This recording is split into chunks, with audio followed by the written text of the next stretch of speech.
आइए हम सुने विज्ञान की अनकही कहानियाँ।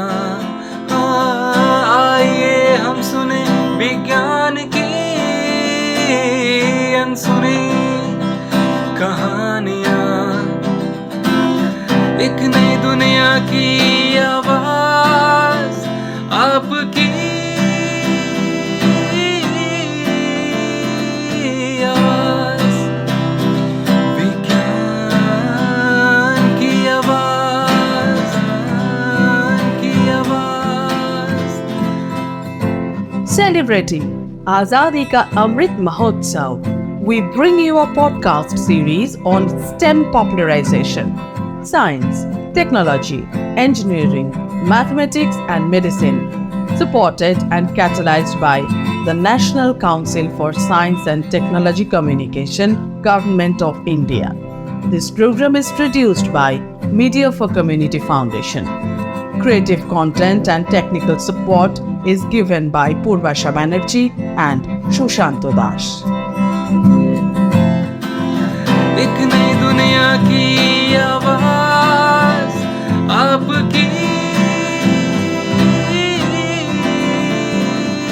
आवाज़, विज्ञान की आवाज़, की आवाज़, की आवाज़। In this podcast, we are extremely honored to receive a conversation from Professor Gaurab Gangopadhyay.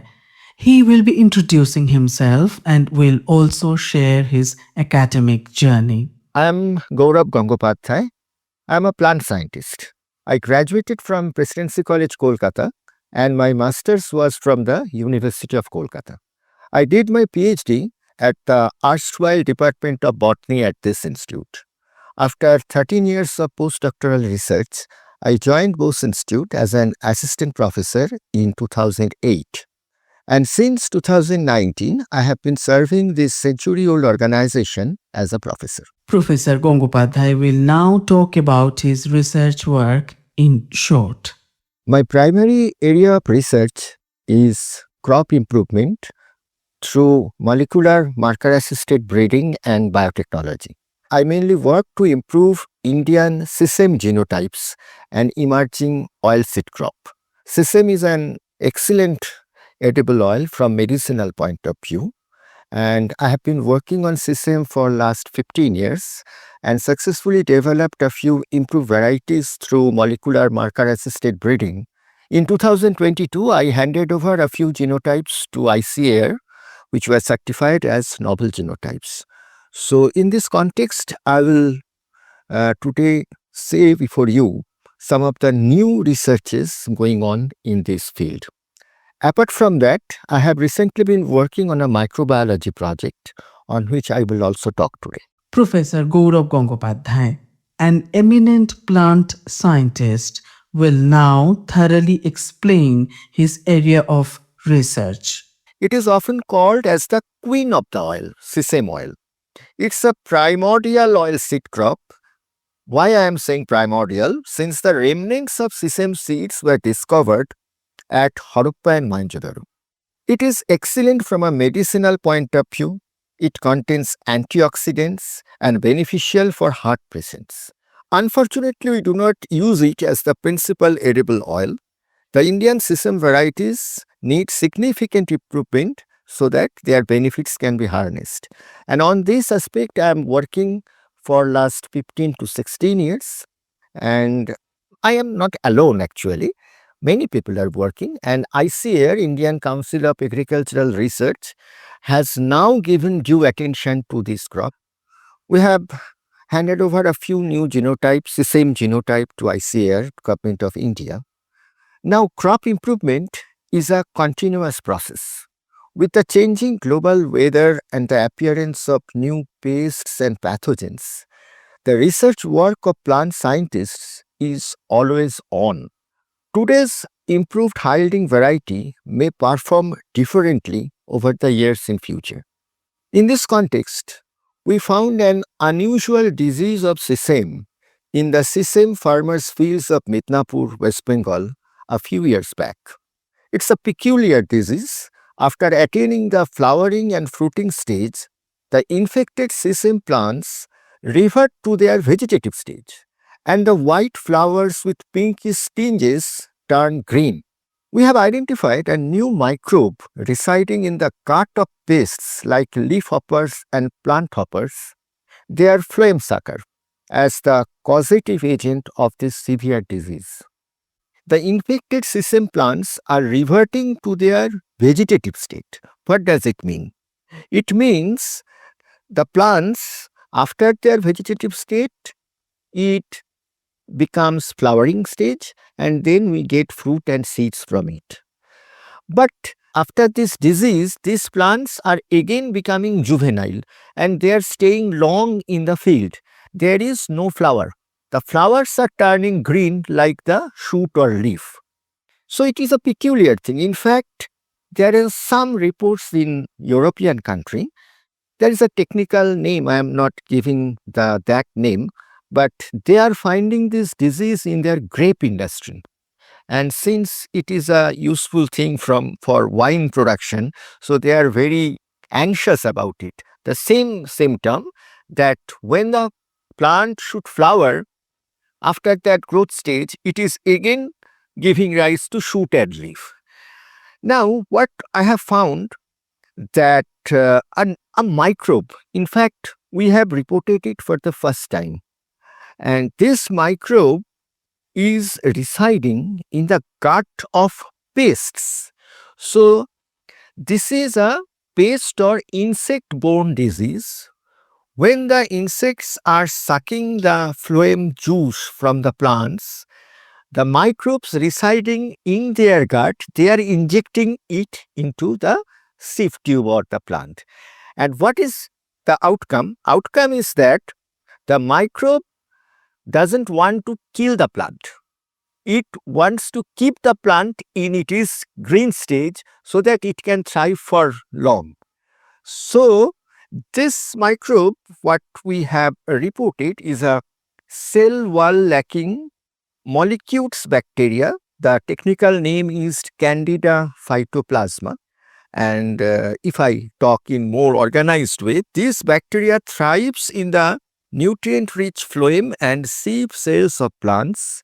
The transmission of these pathogens takes place primarily to phloem feeder, which are known to infect many commercial valuable crops like catharanthus, tobacco, maize, grapevine, and sesame. Considering the lack of knowledge of this infection, our study has explored the impact of this bacterium on the interconnected metabolic pathways contributing to disease symptom development in sesame. We are presently looking for a molecular mechanism to combat this unusual disease. Now, I want to talk about another up-and-coming project on microbiology. This work focuses on identifying novel plant-derived compounds that disrupt the bacterial quorum sensing mechanism. We all probably know the word quorum, which is often associated with a group meeting. And if a certain number of individuals are not present, the meeting doesn't occur. In the microbiological world, the bacterial networking mechanism takes place through similar quorum function among themselves. When bacteria communicate among themselves and grow, they form biofilm and cause pathogenesis. Now, how do we fight pathogenic bacteria? We use antibiotics to kill them. It results in antibiotic resistance in a few surviving bacteria, colonizing again to form a more severe infection. Our present strategy is not to try to kill them, but rather to allow them to grow to a minimal extent so they fail to make a quorum for their networking communication. For this, we have identified a few plant-based compounds with remarkable success, 2 compounds from piper beetle, better known as pan, and 1 compound from green tea. We are presently working to understand the precise molecular mechanism of these compounds in curbing bacterial quorum sensing. Professor Gangopadhyay will now be talking about the applicable factors by which his research work will be beneficial for the common man. In context to my work on sesame, let me tell that first, that throughout my career, I have tried to popularize sesame oil as the principal edible oil for its immense health benefits. From a scientific point of view, when I started to work on sesame, it was considered as an orphan crop. Since all the leading organizations paid attention to the major cereals, pulses, mustard, etc. Fortunately, sesame has earned its attention throughout India, and Government of India also emphasizes its cultivation and export at present. Considering my other project, developing antimicrobial drugs with quorum sensing inhibitory effects, is still being researched, it will take some time to reach the pharmaceutical and societal level. Where does India stand globally in this research area? Professor Gangopadhyay will now speak on that. Well, India is developing in the field of targeting bacterial quorum sensing to develop new treatment strategies. Numerous research groups and institutions are actively exploring natural and synthetic quorum sensing inhibitors.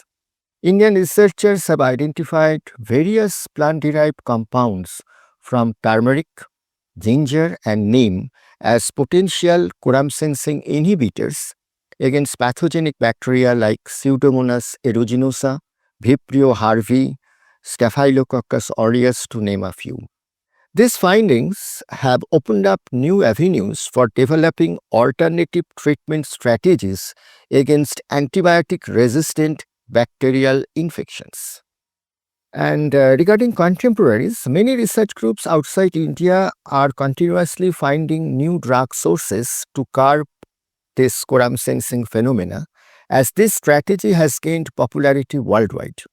Among them, I must acknowledge Professor Bonnie Bassler and her team.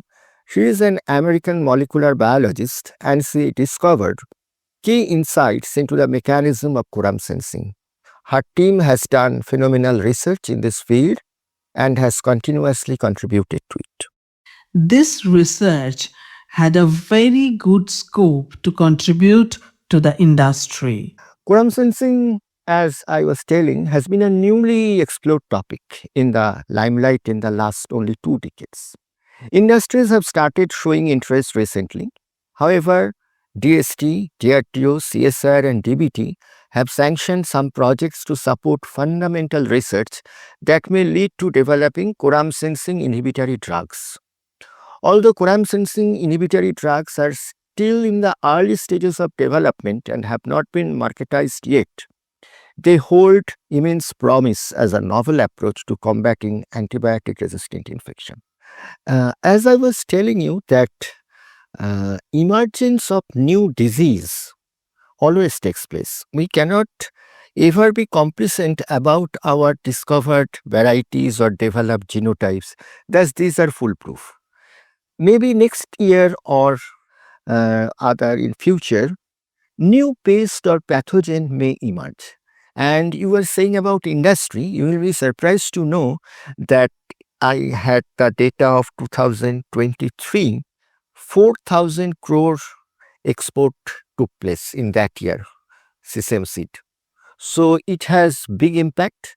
Many industries are working on sesame Indian, I cannot name their name actually, but you will find if you go to any market or supermarket, you will find sesame oil nowadays.